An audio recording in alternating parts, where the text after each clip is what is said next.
Assalomu alaykum. Assalomu alaykum. Yaxshimisiz? Sog'ligingiz yaxshimi? Siz hozirda sog'ligingiz qanaqaligi haqida gapirib bering. Doktorga borganimga manga kista, ikki tomonlama, chap tomonga keyin opxilmat, keyin chiqurlar u dardlarga chidab bo'lmas edi. Og'riqlariga. Og'riqlarga chidab bo'lmas edi. Как будто man o'zi tug'ruq paytda to'lg'oqday og'riq bo'lgan. Og'riq bor edi. 3 kun 4 kunlab uyga uxlab, keyin borib uziya qilib nima kisla chiqurdilar, keyin man sizni uchratib qolgan. Siz mani chaqirdingiz, keyin man kelib lecheniya qilib Davolanish oldingiz. shu bilan sizga asta-sekin bilan lecheniya olganimdan Davolanib yuruvdingiz. hammasi yaxshi ketdi. Xudoga shukr.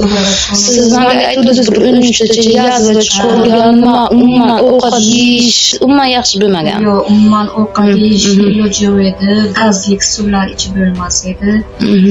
Sizga lecheniya olgandan keyin kistalarimni ham hammasi rassasi so'rilibdi. Hammasi so'rilgan. Xudoga shukr. Hozir o'ng tomonga kista yo'q, chap tomondagi so'rilgan. Xilmatga ham yo'q, eroziya ham yaxshi, shu ko'z tegmasin. Hozir hech nimadan norozilik yo'q. Xudoga shukr.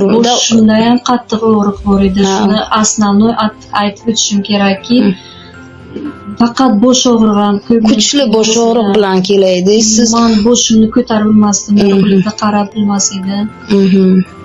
Shu bosh og'rig'imdan ham xalos bo'ldim. Hamda sana shukronalar bo'lsin.